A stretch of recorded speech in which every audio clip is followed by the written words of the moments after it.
What's up guys, I'm Ada, welcome to my channel. Today with the last tier list video before the live release. This time we are doing one for Aurora. We already did one for Doki and Termaton. And yeah, as you can see, all the same tiers, right? Also the green/no idea tier means that these are either green units that we don't want to use in Aurora because she's red. And the no idea means I personally didn't try them out and can't really tell you how good or bad they are. And I don't want to misinform you about them. That's why I just put them in this tier. So before we begin, in Aurora we have to deal with three things mainly. The first one is an immunity buff that the boss gets from one of his minions. We have to dispel/strip it away, otherwise we can debuff the boss, and this will reduce our damage significantly. So we need a stripper in our party.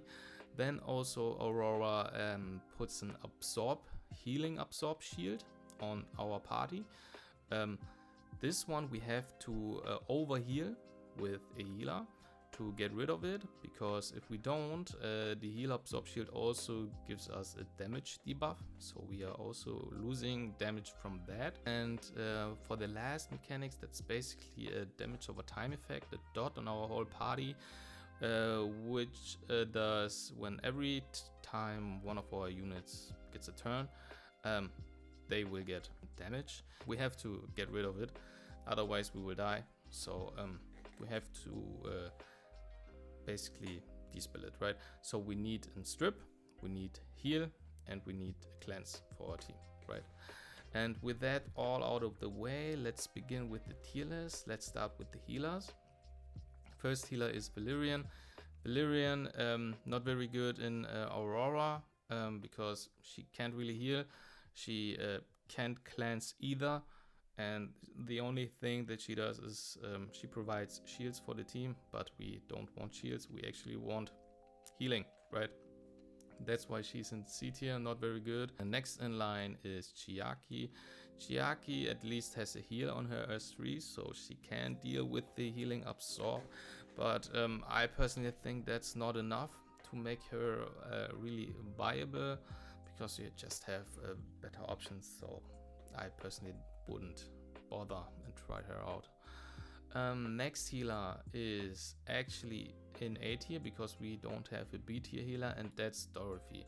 Now hear me out. A lot of people are shitting on Dorothy, saying because she's free she's bad, which doesn't make any sense because we get Grey for free and he's not bad. So I don't understand the argument behind that. But the thing about Dorothy is, Dorothy, in my opinion, actually has the highest and strongest healing throughput in the entire game. Her healing throughput is also way stronger than Ling Lo, and that's based on her attack scaling, right? Dorothy is the only attack-based healer, right? Her healing basically scales with her attack, and because of that, her healing throughput is insanely high. She is quite squishy because of that in comparison, because she doesn't build HP like the other healers, but her healing throughput is insanely high, especially if you have her S3, right? If you have her S3 maxed out, her S3 not only heals the shit ton, but also provides you a unique buff which holds for 3 turns, I think. And every time when somebody out of your team gets a turn, this buff will heal them up based on the attack of Dorothy. And if the unit has 100% HP, it will be converted into a shield otherwise, right? And on top of that, she has a dispel, she has a cleanse on her S2, which is also pretty decent, and we want that in Aurora. So in my opinion, Dorothy actually very good in Aurora. That's at least my opinion. Then for the last healer, and that's of course Ling Lo. Ling Lo brings everything you want in Aurora. Ling Lo heals a shit ton. Ling Lo deals with the debuff. She AoE cleanses. She also provides immunity. just in case when the boss wants to debuff you again, you have an immunity buff. So Linglo is basically made for Aurora, right? This time Linglo actually S tier, right? Linglo is actually S tier. Then for the supports, that everything we have for the healers. Support, first support is Tsuki. Tsuki is meh in auto, right? We are doing all the tier lists for auto because we don't care about anything else. Tsuki is bad in auto. I don't like Tsuki in auto. She kind of fucks up your whole turn order for the units, right? So normally you're trying to buff your units, debuff the enemy, and then your DPS go and so on. But because Tsuki's AI pushes the unit with the highest attack, it's kind of bad.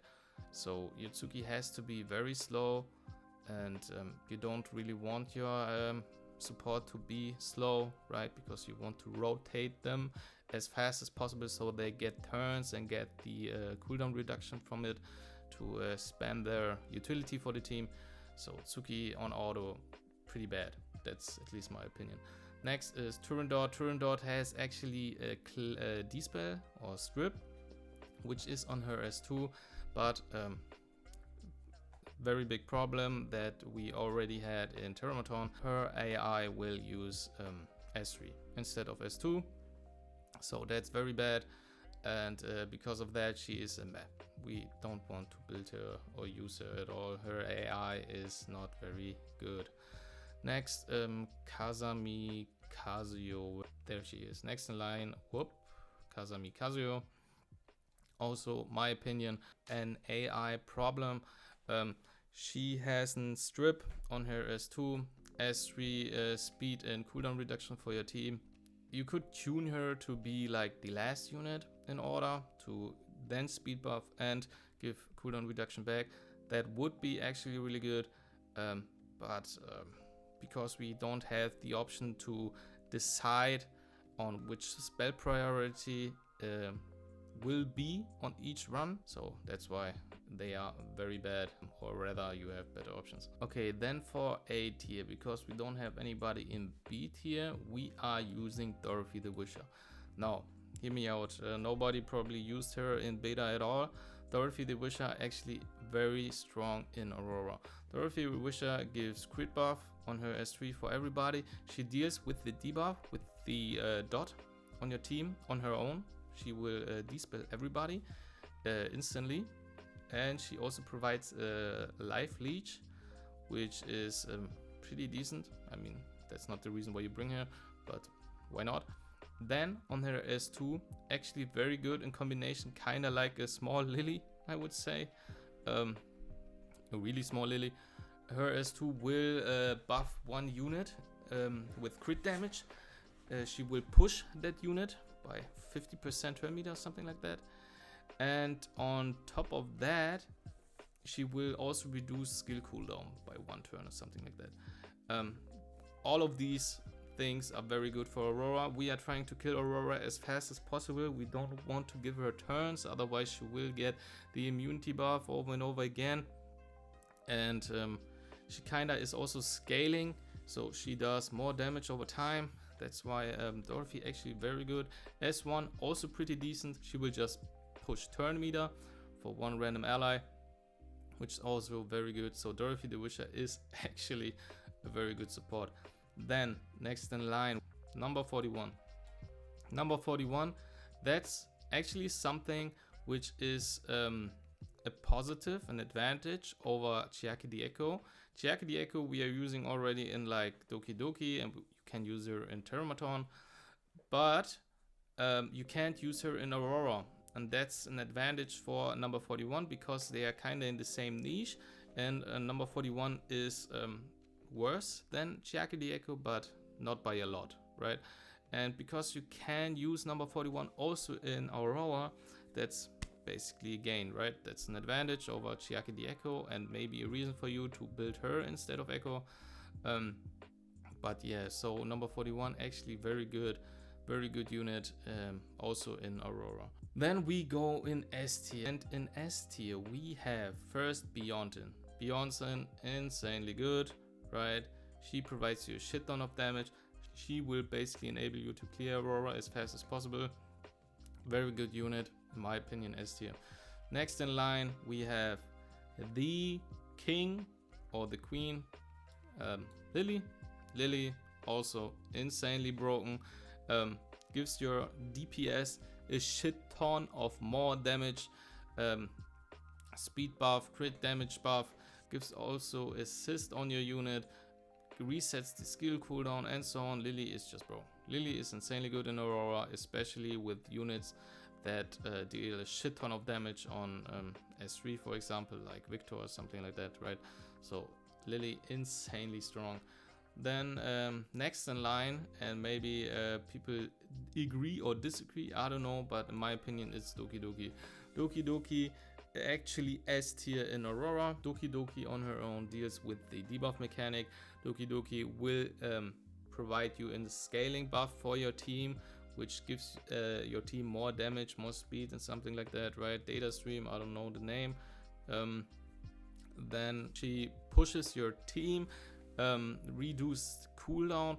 Her kit is very long cooldown, by the way, which is very bad, but we want to end Aurora as soon as possible. And because long term her cooldowns are too high, so she's losing value because her S1 doesn't do shit, in my opinion.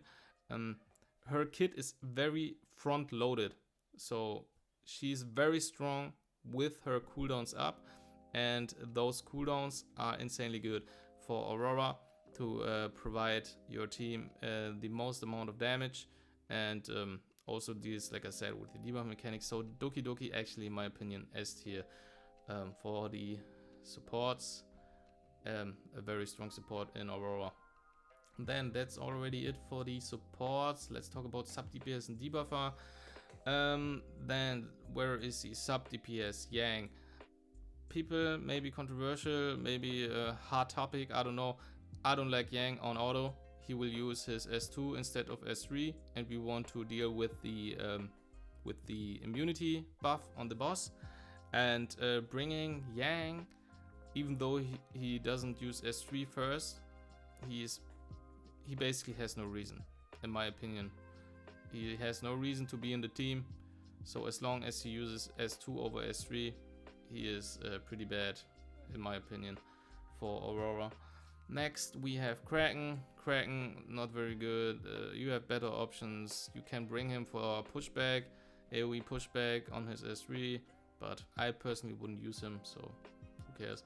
Then RC77, same problem, same issue, right? He only provides debuffs. He doesn't deal with any mechanic of Aurora, and he's taking a very important slot away for your team to deal with those mechanics, so I wouldn't bother playing him at all. Then Tiamat. Tiamat makes your team actually very tanky. You could try to run for a long clear time, right? You will have like 3 to 4 minutes probably with Tiamat, because like I said, Tiamat takes away a very important slot, which doesn't do shit for the Aurora mechanics, right? She only makes your team tanky, does decent damage, and provides you a shield that we don't actually really need.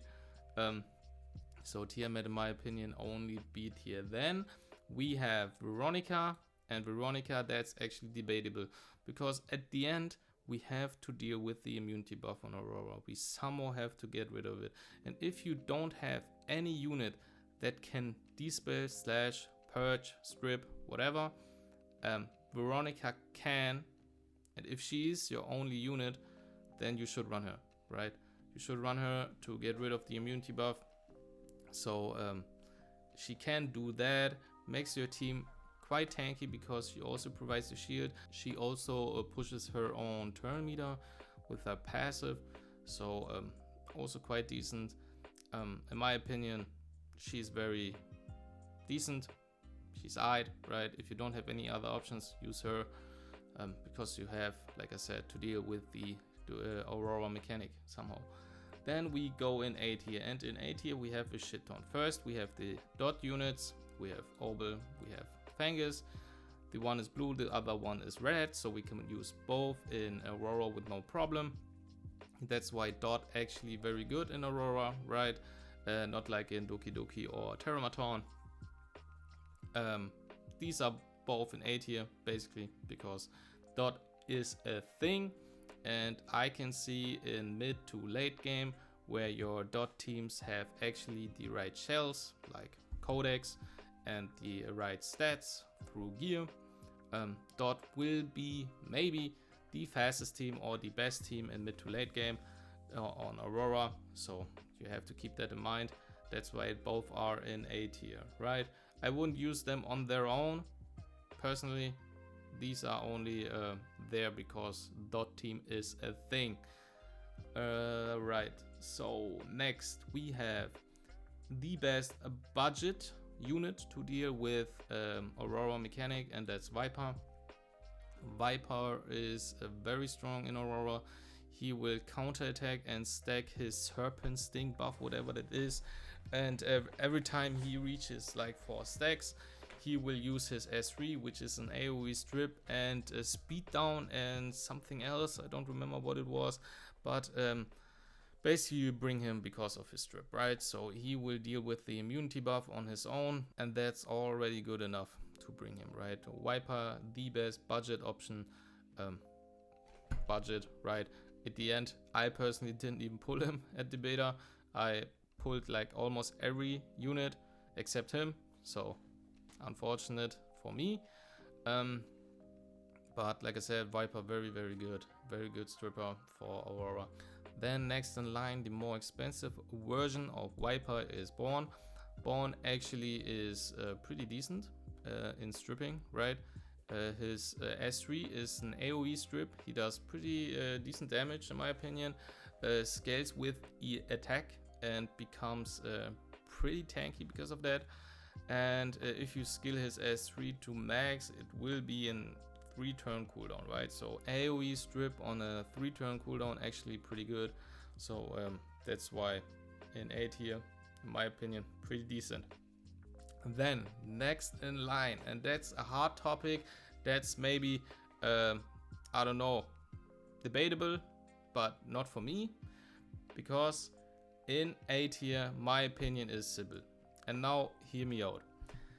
I use Sybil because I couldn't do shit in Nikonana, and I built her because I read through her kit, and the Sybil actually insanely strong into red units.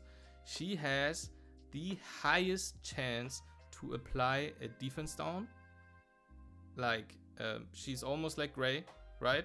Gray has a 100% chance, but the thing is about Sybil, she has like a 60% chance, but on 4 hits, something like that, which is like almost 100%, right? That's basically 100%. And her S3 is like a 3-turn cooldown, and also on top of that, she does very good damage. Very good damage. She has an execute on her S2, and her S1 provides a speed buff for yourself.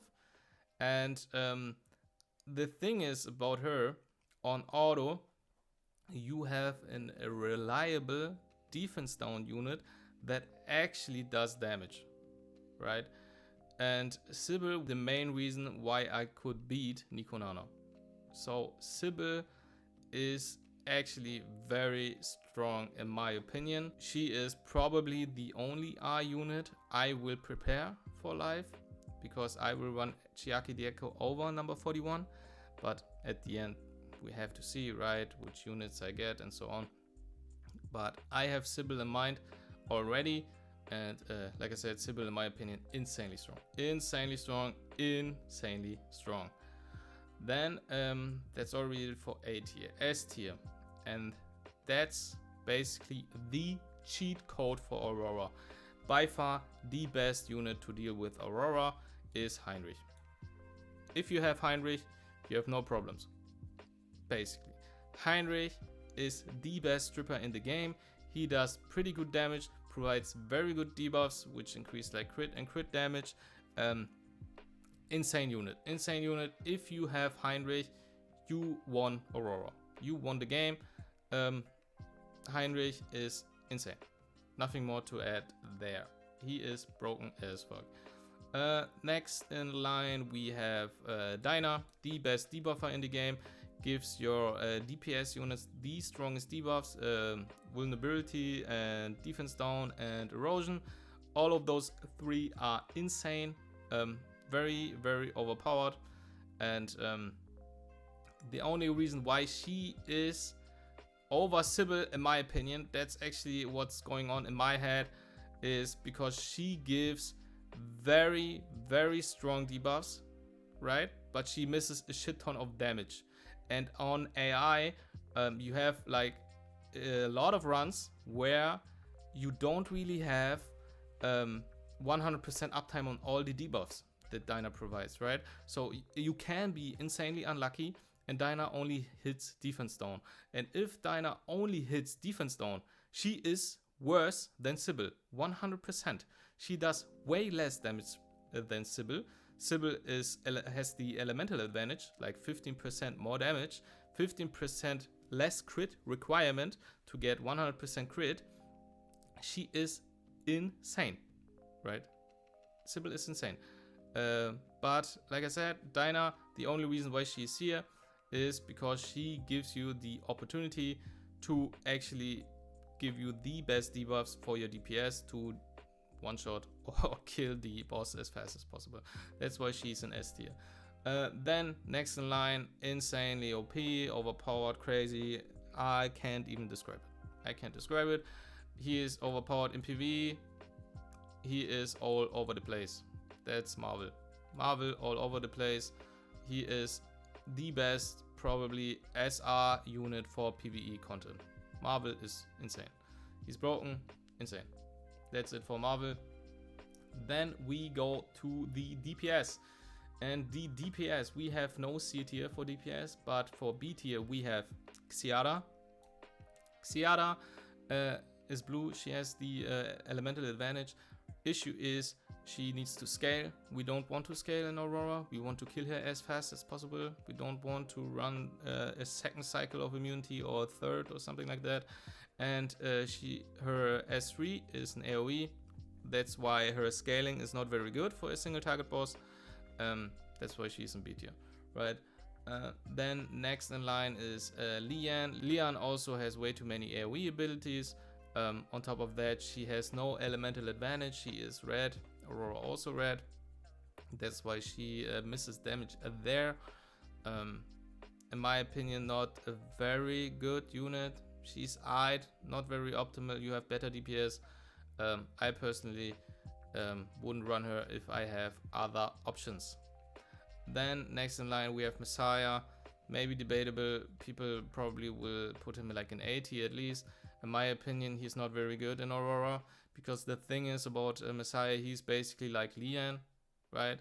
He is basically like Lian, has no elemental advantage, has an S3 on AoE. We don't want AoE, we want single target damage. So actually misses a lot of damage because of that, right? In my opinion, he's like a Lian. Maybe slightly better, I don't know, but not good enough to be an A tier, at least in my opinion.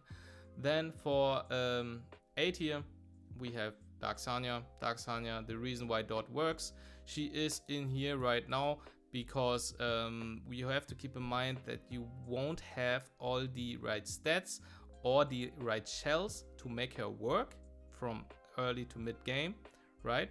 Because the requirements for Dot is like effect accuracy, a shit ton. They have to be fast enough. And the biggest gatekeeper is the shell codex. You need codex on every of your Dot units. And getting codex multiple times with the right matrix symbols and so on will be insanely hard. So I put Dark Sanya right here. Right, in absolute late game, she is probably S tier, right? Dark Sanya in late game is S tier. The Dot team is maybe even the best team to deal with Aurora in late game, like I said, right? So that's why she's an A tier. Next in line, we have D-Tank. D-Tank, shit ton of damage on single target, insane scaling, very, very strong. However, is missing the elemental advantage because he is dark. That can be a positive in some cases, but also can be a negative, like in this one, right? So he's missing 15% damage. That's why he is in A tier. Then next in line we have Rin the Unbowed. Rin the Unbowed, a lot of people actually probably didn't build her at all, have no idea how good she is, or maybe even hate her, I don't know. Rin the Unbowed, in my opinion, the second best blue DPS. She is better than Xiada in most cases, in my opinion. She is like Rosa, a budget version, right? And she does very, very good damage with the right stats and gear, right? She has a very high gear requirement to deal a shit ton of damage because she is the only speed scaling unit in the game, I think. And when you have decent speed on her, like 200 at least, she does a shit ton of damage. She does insanely strong damage. I personally didn't max her out. I didn't have any skill ups on her. I didn't have her on 6-star, but she was already enough in combination with Sybil to give me the opportunity to beat Nikonana, right? I ran Marvel, Echo, Sybil, and Rin the Unbowed in Nikonana hard or nightmare or whatever the difficulty was in the middle, like the one over Inferno. That was my team. And Rin the Unbowed is insanely strong if you have the right stats on her. In my opinion, she's very, very good. People maybe hate now because she is like in the same tier as D-Tank, but in my opinion, Rin the Unbowed with the elemental advantage comes very close to D-Tank. Maybe even on the same level. I don't know, but in my opinion, she deserves to be an A tier. Then next in line we have Chloris. Chloris, insane nuker, has very strong damage in single target. However, he is missing the elemental advantage, so that's why not in S tier, only in A tier. He is basically like D-Tank. He does a shit ton of damage, has the unique debuff Chain Lock or something like that, which increases the damage from Chloris by 30%. So the boss will receive 30% more damage from Chloris, and his scaling on his single target abilities is insanely good, like 400% on his S3. However, it will increase every time he uses it by 25% final damage or something like that. Very strong unit, but like I said, he's missing the elemental advantage. That's why he is in A tier. And now we go for S tier. In S tier, the best DPS is Victor and Rosa. These two units are insanely strong. Victor is basically overpowered in almost every single target content, because you have to keep in mind he is an SR unit, right? So he does a shit ton of damage. He becomes very tanky. He has multiple hits on his S3, which is his nuke. So something like Revelation is also very good on him.